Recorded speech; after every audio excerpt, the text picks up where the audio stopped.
Anda kembali di Kabar Dunia bersama saya Aditya Nugroho. Pemirsa, junta militer Myanmar melakukan penahanan terhadap pemimpin politik Myanmar Aung San Suu Kyi. Suu Kyi ditangkap dan menjalani tahanan rumah.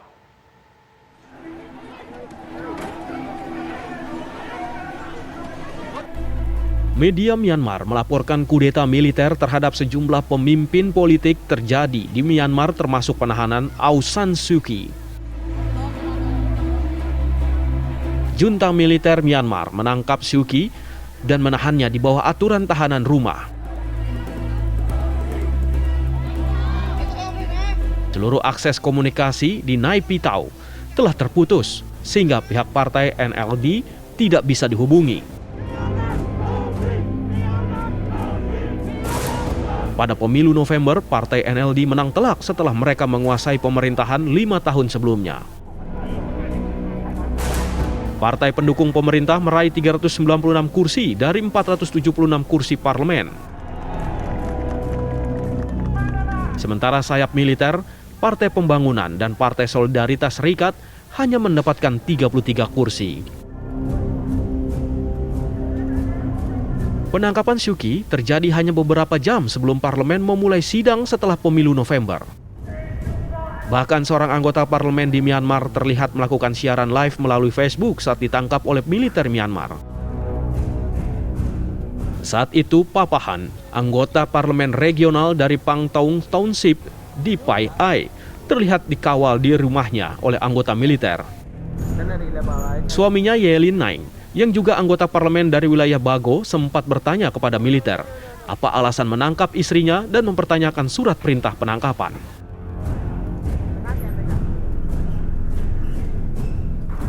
Lin Naing menambahkan ada sekitar 15 anggota militer yang mendatangi rumahnya. Militer Myanmar dilaporkan menangkap sejumlah pemimpin Partai Liga Nasional untuk Demokrasi, Partai NLD termasuk Aung San Suu Kyi dan Presiden Win Myint. Penangkapan tersebut dilakukan sebagai respon kecurangan pemilu dan penyerahan kekuasaan kepada militer Min Aung Hlaing. Situasi kota terbesar di Myanmar, Yangon, terlihat normal pasca beredarnya berita penangkapan pemimpin politik Aung San Suu Kyi oleh junta militer. Tidak ada tanda-tanda terlihat atau peningkatan keamanan di kota tersebut. Namun, antrian warga terlihat di sejumlah mesin ATM di kota tersebut. Tidak diketahui apakah antrian tersebut terkait dengan penangkapan Suu Kyi. Televisi milik militer Myanmar, Myawaddy TV, melaporkan bahwa pihak militer akan mengambil kendali pemerintahan selama 1 tahun.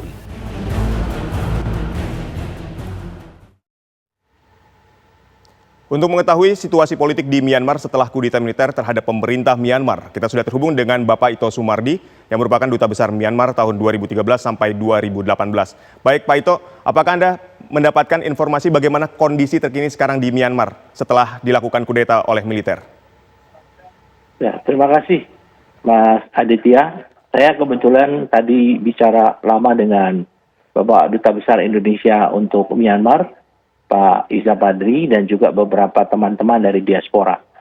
Jadi kalau mencermati perkembangan situasi politik di Myanmar saat ini, berdasarkan pengalaman saya selama bertugas di Myanmar sebagai Duta Besar pada tahun 2013 dan juga sampai dengan 2018, saya mengalami 2 sistem pemerintahan yang berbeda, yaitu pemerintahan yang di bawah junta militer dan yang didominasi oleh militer sampai dengan 2015 kemudian digantikan dengan pemerintahan yang demokrasi sipil tahun 2015 sampai saat diambil alihnya pemerintahan oleh militer pada pagi hari tanggal 1 Februari dengan penahanan Aung San Suu Kyi dan Presiden Myanmar Win Myint beserta anggota kabinet dan beberapa anggota parlemen, ya, dan pejabat pemerintahan di pusat ataupun di daerah, dan penetapan status darurat nasional serta pengambil alihan kekuasaan untuk setahun ke depan oleh militer Myanmar, dan pengumuman bahwa kekuasaan diserahkan kepada Panglima Angkatan Bersenjata Myanmar yaitu Senior Jenderal Min Aung Hlaing. Hal yang menarik di sini adalah bahwa pada saat akan dilaksanakan pemilu pada tanggal 11 November tahun 2015, pemerintah Indonesia telah memfasilitasi pejabat-pejabat KPU Myanmar untuk menyaksikan sistem pelaksanaan pemilu di Indonesia, yaitu di Bali, untuk kemudian diadopsi dan diterapkan pada pelaksanaan pemilu tahun 2015. Pada saat itu duta besar ditempatkan sebagai pengawas independen, ya, pengawas independen untuk dibagi untuk 14 provinsi. Dan pelaksanaan pemilu saat itu berjalan sangat terbuka, ya, transparan, kemudian juga masyarakat sangat antusias karena diberikan kebebasan memilih sepenuhnya tanpa tekanan dari pihak manapun. Dan pada akhirnya Partai Liga Nasional Demokrasi di bawah Aung San Suu Kyi itu memenangkan pemilu saat itu tahun 2015. Dan kemudian karena di dalam konstitusi Aung San Suu Kyi itu tidak bisa menjadi presiden, karena di sana disebutkan bahwa seorang yang ingin menjadi presiden, anaknya ataupun keluarganya tidak boleh memiliki kewarganegaraan asing. Sementara anak Aung San Suu Kyi 2 orang memiliki kewarganegaraan Inggris, ya. Sehingga Aung San Suu Kyi menunjuk, karena merasa sebagai pemenang dari pemilu, menunjuk dirinya sendiri untuk mendapatkan jabatan sebagai penasehat negara. Dan memposisikan kedudukannya adalah di atas presiden saat itu. Militer pada saat itu melakukan protes, ya, terutama yang diwakili oleh USDP, ya, partai yang berafiliasi dengan militer. Nah, kemudian mereka meminta dilakukannya penyelidikan tentang kecurangan pemilu. Padahal pada saat itu saya sebagai saksi dan duta besar yang ada di Myanmar melihat bahwa pelaksanaan pemilu saat itu betul-betul berjalan secara transparan dan objektif. Tapi permintaan militer ini tidak digubris oleh KPU-nya saat itu, sehingga ini dipendam terus sampai dengan bulan November tahun 2020.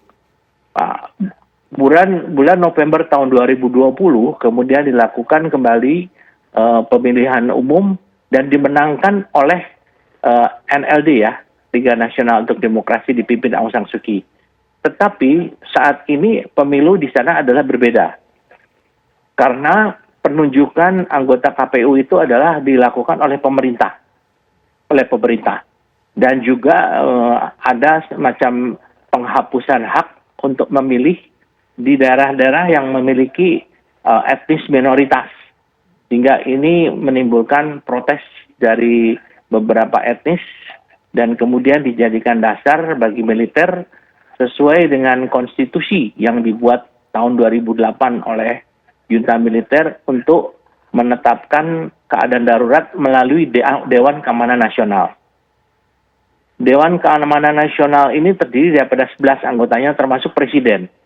Ya, namun pada saat presiden diminta untuk atau diundang untuk bersama-sama menetapkan keadaan darurat, presiden menolak, ya. Sehingga militer secara sepihak menetapkan keadaan darurat di sana, kemudian melakukan penahanan terhadap ketua Liga Nasional untuk Demokrasi yaitu Aung San Suu Kyi yang statusnya adalah sebagai penasihat negara, kemudian juga presiden, ya, Win Myint, dan menunjuk wakil presiden yang berasal dari militer. Karena ada 2 di sana wakil presiden. Yang ditunjuk adalah Min Sui, ya, itu berpangkat letnan jenderal, dulu kebetulan menjabat sebagai gubernur di Yangon, ya, di Yangon. Nah, kalau di Myanmar setelah ada penunjukan ini kemudian orang bertanya apakah ini memang konstitusional. Memang kalau dikaitkan dengan konstitusi, penunjukan atau penetapan state counselor atau penasihat negara yang kedudukannya di atas presiden oleh Aung San Suu Kyi, mungkin kita melihat sesuatu yang tidak sesuai dengan konstitusi. Sehingga alasan inilah yang disebutkan oleh militer, mereka akan taat kepada konstitusi. Nah, situasi di Myanmar dari keterangan Duta Besar Myanmar dan beberapa anggota diaspora atau WNI yang ada di sana, pada saat pengambil alihan kekuasaan itu memang sangat mencekam karena di wilayah Yangon dan Naypyidaw atau ibu kota itu semua dikuasai oleh militer dan jalan keluar masuk itu di lockdown, ya, diblok oleh militer dan kepolisian. Tapi sekarang situasinya sudah cair dan memang tadi jam 12 setelah beberapa waktu jaringan internet itu semua dibuka oleh pemerintah, sekarang dikunci kembali oleh pemerintah. Sehingga mungkin untuk mendapatkan informasi langsung di sana akan mengalami kesulitan. Kecuali bagi duta besar ataupun warga Indonesia yang menggunakan Telkomsel ya, karena kita bekerja sama dengan Ooredoo. Nah, saya kira perkembangan yang saat ini ada di sana adalah pemerintah Indonesia tetap melakukan constructive engagement ya, dengan pendekatan yang sifatnya non-intervention. Kita ingin pemerintah Myanmar menjaga situasi secara kondusif dengan memperhatikan hak-hak rakyat, tapi tidak ingin melakukan intervensi dengan Myanmar ya. Nah, ini mungkin sementara yang situasi yang dapat kami sampaikan pada saat ini. Nah, terima kasih. Baik, Pak Ito, militer Myanmar ini kan setelah melakukan kudeta ini, dia akan memimpin selama 1 tahun ke depan. Menurut pandangan Anda ini, arah politik dari Myanmar ini akan dibawa seperti apa setelah militer ini mengambil alih selama 1 tahun ke depan? Yang jelas selama pengalaman saya di sana, memang mungkin dirasakan adanya diskriminatif dari pemerintah yang di bawah state councilor, yaitu Aung San Suu Kyi. Karena pada saat itu upacara-upacara militer dihapuskan, kemudian juga mungkin kesejahteraan dari angkatan bersenjata Myanmar, termasuk polisinya juga kurang mendapatkan perhatian yang serius, dan juga memang adanya euforia demokrasi, yaitu kemenangan NLD di 2 pemilu yang sudah dilaksanakan. Ke depan mungkin kita melihat bahwa selama ini kan Myanmar sudah diembargo dari persenjataan. Dan mereka tentunya sangat akrab dengan negara China sebagai negara yang berbatasan. Kemudian juga kita tahu bahwa Thailand dan Kamboja adalah negara yang berbatasan langsung dengan Myanmar. Dan mereka mungkin menjadikan referensi pemerintahan militer di Kamboja dan di Thailand yang bisa berjalan, yang akan diterapkan kembali dalam bentuk junta militer, tapi tentunya dengan yang berbeda pada saat junta militer yang terdahulu. Jadi di sini ada nuansa demokrasi yang akan dimunculkan ya. Saya kira itu perkiraan saya ke depan selama 1 tahun. Pak Ito, yang menarik, Anda kan selama menjabat dari 2013 sampai 2018 ini menjalani 2 pemerintahan, yang satu di bawah kepemimpinan junta militer dan satu ini di bawah Aung San Suu Kyi dengan label demokrasi gitu. Nah, Anda melihat perbedaannya seperti apa sih, Pak? Pada saat junta militer dulu memang semuanya serba kaku ya. Dan kehidupan masyarakat saat itu memang sangat sederhana ya. Yang kehidupannya mungkin yang cukup glamor adalah dari keluarga, dari junta militer yang saya alami ya. Kemudian pada saat Aung San Suu Kyi menjadi pemimpin nasional, semuanya serba terbuka ya. Kemudian pada saat tahun 2013 sampai 2015 itu hotel-hotel bintang 5 saja di sana mungkin kalau tidak salah ada cuma 4. Tapi sekarang lebih daripada mungkin 30 atau 40 ya. Hotel-hotel bintang 5, bintang 4. Dan kehidupan masyarakat di sana sekarang sudah betul-betul kehidupan yang modern ya. Baik. Karena mindsetnya Aung San Suu Kyi kan tentunya mindset dari barat ya. Karena beliau kan hidup lama di Amerika, kemudian di negara-negara barat. Ini berbeda sekali dengan junta militer di mana pimpinan-pimpinannya lebih banyak mereka tinggal di Myanmar sendiri. Ini yang perbedaannya ya, yang pada saat saya menjabat di pemerintahan junta militer dengan juga pemerintahan sipil. Tapi yang menarik dari pemerintahan Aung San Suu Kyi mungkin di sisi masyarakat sipil mengalami kesejahteraan, tapi justru malah di kalangan militer sendiri malah justru mulai dari kelayakan hidup dan sebagainya justru malah terbatas ya, Pak? Ya itulah ya mungkin salah satu kelemahan dari pemerintah saat ini adalah mereka bisa dikatakan euforia demokrasi yang istilahnya tidak segera dilakukan oleh pemerintah, balancing of welfare ya, social welfare-nya. Sehingga mungkin mereka merasakan dulu berkuasa, kemudian juga salah satu program dari Aung San Suu Kyi adalah bagaimana memberantas korupsi di sana, ya dengan mengundang kalau tidak salah Wakil Ketua KPK Ibu Basariah Panjaitan untuk bisa memberikan bagaimana penanganan korupsi di sana. Kemudian juga militer ya pihak kepolisian yang menarik ya, itu adalah pimpinannya berasal dari militer. Baik. Ya, mereka dulu adalah beberapa tahun sebagai anggota militer dijadikan pimpinan kepolisian. Kemudian kita bekerja sama pada saat itu Pak Mendagri ya Pak Tito berkunjung ke sana dan kita mengundang beberapa perwira di sana untuk sekolah di Indonesia dan belajar tentang sistem kepolisian di sini karena Aung San Suu Kyi ingin supremasi sipil ini ditegakkan.